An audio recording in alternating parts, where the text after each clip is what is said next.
आज मेरी और आपकी कौम की बर्बादी का सामान हमने खुद किया है। आप कहते हो फलाना फितना, कोई फितना वितना नहीं है। आपकी हमारी अपनी हरकतें हैं जो कयामत हमारे दरवाजे पर खड़ी है। अगर आप इसका हल मुझसे एक जुमले में पूछना चाहो, ये कयामत है क्यों है, ये तूफान बर्पा क्यों है, ये हमारी तरफ क्यों जुल्म बढ़ रहा है, इसकी वजह यह है कि जब तक मेरी कौम के एक हाथ में आले रसूल का दामन था, एक हाथ में कुरान का दामन था, मशरिक से लेके मगरिब तक दुनिया के हर खित्ते पर बिला शिरकत गैर हमारी हुकूमत थी। और जब से याते आले रसूल को गालियां दी या कुरान का दामन छोड़ा, तो आज दुनिया हमारे चेहरे पर थूकने तैयार है। हम में इतनी भी ताकत नहीं है कि चेहरा बचा सकते हो। आज ये सारे हालात इसी वजह से है। आज हमारी जो दरसगाहों में बच्चों को पढ़ा दिया जाए तो नहीं काफी है, मगर किसी बाप को आज दुनिया कहती है कि ये उलमा क्या कर रहे हैं, अरे ये बहुत कुछ काम कर रहे हैं, तुमसे इतना भी नहीं हो सकता। अगर दीन आज सही शक्ल में कायम है, इन तूफानों के बाद इन उलमा के कदमों की बुनियाद पर है, तुम एतराज तो कर सकते हो। मगर मुझे बताओ, इतने बड़े शहर ऊना के अंदर किसी करोड़पति आदमी का बच्चा कोई आलिम दीन बना हो, किसी ऐसे आदमी का जो जिसके ऊपर ज़कात वाजिब हो, उसने अपने बच्चे को हाफिज कुरान बनाया हो, क्या ये गरीबों का हक है? क्या ये झोपड़ी में रहने वालों का हक है? अमीरों की कोई जिम्मेदारी नहीं है। और फिर तुम ये बातें करते हो उलमा क्या कर रहे हैं? तुमने इन्हें दिया क्या है? मदरसे चलाने के लिए सिर्फ ज़कात और खैरात के चंदे के अलावा तुम्हारी जेबों में हाथ कभी नहीं जाता। तुम ईद मिलाद का जुलूस हो तो लाखों रुपया खर्च कर सकते हो, करा करो। तुमने गैरवी शरीफ के नाम पर हजारों लाखों खर्च किए, यकीनन करने चाहिए, गौसे पाक हमारे हैं। मगर बताओ, कभी तुमने कुरान की तालीम के लिए भी अपनी जेब से ज़कात के अलावा भी कभी हाथ डाला हो? क्या ये ज़कात और खैरात में पलने वाले लोग तुम ये समझते हो किसी अमीर आदमी की कलाई पकड़ने के बाद जुल्म से रोक सके, शरीयत के रास्ते में आड़े आने वाले को रोक सके? नहीं हो सकता। इसलिए तुम इन्हें कफील बनाओ। वल्लाहि लज़ीम, जब तक उलमा कफील थे, वक्त के बादशाह भी घुटने टेकने पर मजबूर होते थे। और आज हाल यह है कि तुम ताने देने के अलावा कुछ नहीं कर सकते हो। अगर तुम इज्जत चाहते हो, वकार चाहते हो, समाज में जिंदा रहना चाहते हो, उसी आबरू के साथ बाकी रहना चाहते हो, इल्म पढ़ो, इल्म पढ़ाओ। तुम पढ़ोगे दुनिया में तरक्की करोगे, आगे बढ़ोगे। तुम कहते हो फलाना हमको नहीं देता, फलाना हमको नहीं देता। अरे तुम दूसरों से भीख मांगने के लिए नहीं, तुम मुस्तफा के दर के गुलाम हो, तुम मुस्तफा के दामन पर से वाबस्ता हो, तुम गुंबदे खतरा की साए में रहने वाले हो, जिनके हाथ में कायनात के खजानों की चाबियां है।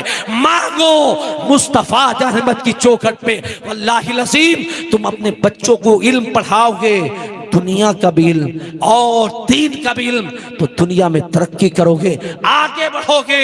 आज कभी तुम्हारे ये तंजीम बनी कि ये एक कमेटी बनाई जाए, किस लिए? कि जो बच्चा मोहल्ले में कमजोर है, यूनिफॉर्म की ताकत नहीं रखता, लाओ पैसे इकट्ठे करके उसे यूनिफॉर्म दिला दी जाए। कभी तुमने इस तरह कमेटी बनाई कि ये बच्चा जो है अपनी फीस को अफोर्ड नहीं कर सकता, कमजोर है, लाओ इसे पैसे दे दे थोड़ा सा इकट्ठा करके बच्चा ताकि फीस पर अपनी फीस पे कर सके? कभी तुमने इस तरह की कमेटी बनाई कि ये बच्ची या बच्चा इंटर कर चुका है, इसे कोचिंग में आगे जाना है ताकि ये अगला रास्ता नीट का एग्जाम पास करे या उसके अलावा यूपीएससी का एग्जाम को पास करे ताकि ये आईपीएस आईएएस बन सके? कभी तुमने गौर किया कि लाओ इसे थोड़ी सी रकम देकर के अच्छी जगह कोचिंग दिला दी जाए और इस बच्चे को आगे बढ़ा दिया जाए? ना ये शऊर हमारे अंदर है, ना ये अखलाक हमारे अंदर है, ये फिक्र हमारे अंदर है। सिवाय शिकायतों के कुछ नहीं है। जो कौम शिकायतें करती रहती है, मारी जाती है, और जो शऊर से काम लेती है वो हमेशा जिंदा। वाह वाह वाह वाह। अगर तुम जिंदा रहना चाहते हो तो ये काम करो कैसे हुजूर मोहसिन मिल्लत ने किया। कितनी बच्चियों की शादी करा कर उनके घर का कर दिया है, उनके घरों को आबाद कर दिया। ये छोटा मोटा काम नहीं है, ये सिर्फ बातों का खेल नहीं है, ये हर एक की नहीं, खान का है और भी बहुत है। उनका एहतराम है, उनके एहतराम में उनकी जूतियां सर आंखों पर। मगर जो ये खान का है कादरिया, हुजूर शफी के मिल्लत का आस्ताना, उनके जानशीन, उनके खान वादा काम कर रहा है। ये छुपा हुआ नहीं है, ये छपा हुआ है, दुनिया के सामने मौजूद है। ऐसी फिक्र के पीराने ज़ात, ऐसी फिक्र के उलमा अगर कौम में जिंदा रहेंगे, वल्लाहि लज़ीम अहले सुन्नत का बाल भी बाका नहीं हो सकता है। काम होगा, इसलिए कि काम सिर्फ बातों से नहीं होता, काम काम से होता है। हुजूर हाफिज़ मिल्लत फरमाते थे, जमीन के ऊपर काम, जमीन के नीचे आराम। हाफिज़ मिल्लत ने फरमाया था, आप फरमाते हर मुखालफत का जवाब काम है, काम है, सिर्फ आप काम करिएगा, इंशाअल्लाह ताला कामयाबी मिलेगी। और मैं अदब से अपने उलमा से, अइम्मा से भी कहूंगा कि जरा सी परेशानी इमामत में आती है, आप हाथ जोड़ के खड़े हो जाते हैं। आप समझते हैं ये तूफान आ गया, फलां ने ऐसा कर दिया। ना ना, जब कभी इस तरह की परेशानी आए, मुस्तफा की सीरत को सामने रखिएगा, अबू बकर की सीरत को सामने रखिएगा, उमर फारूक आदम की सीरत को सामने रखिएगा। कौम जितनी अच्छी है आपको इसका अंदाजा नहीं है। आप इनसे कहे हाथ उठाओ, हाथ उठाओ, ये सारे लोग बेचारे हाथ उठाने तैयार हो जाएं। आपको आगे आ जाए तो आगे आने तैयार हो जाए, आप कहो चंदा दो तो चंदा देने तैयार हो जाए। तो मियां कौम कहां से बुरी हो गई? बेचारी कौम तो जैसा तुम चाहते हो वैसा चलने के लिए तैयार है। क्या तुमने भी शफी के मिल्लत जैसा जज्बा पैदा किया है? क्या तुम्हारे अंदर भी वो मुनव्वर मियां जैसा अखलाक पैदा हुआ है? क्या तुम्हारे अंदर भी गौसे आदम के किरदार की झलक पैदा हुई है? जिस इमाम बुखारी का मैंने जिक्र किया, उनके शहर बुखारा से लोगों ने इल्जाम लगा करके निकाला था। नेशापुर गए थे तो वहां पर इल्म हदीस को पढ़ाया, वहां से इल्जाम लगा करके निकाला। जिस आदमी को वतन भी नसीब ना हुआ हो, दूसरे शहर में जाने से पहले जिसकी रूह परवाज हो गई हो, ये इमाम बुखारी है। जरा सी परेशानी में आकर के आप आग बबूला ना हो जाए करें, काम कीजिए।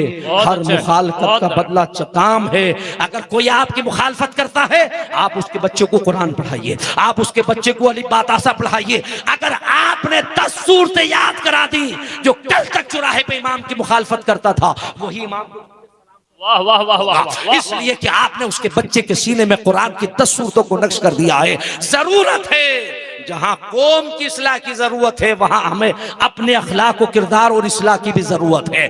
याद रखिएगा, आज हमारा और आपका रिश्ता इसलिए टला है, कटा है, ये जिल्लत हमारे और रुसवाई हमारा मुकद्दर बन गया है। स्पेन के जो हाल हुए थे, आज वही हाल होने के लिए हमारे तैयार हैं। लेकिन हमारी नींद और ख्वाब गफलत का आलम यह है कि अभी तक आंख हमारी खुलने को तैयार नहीं है। ऐ सोना पास है, सोना बन है, सोना से जहर है, उठ प्यारे, तू कहता है मीठी नींद है, मधी तेरी निराली है। सोना जंगल रात अंधेरी, छाई बदली काली है, सोने वालों जागते रहियो, चोरों की रखवाली है। मैं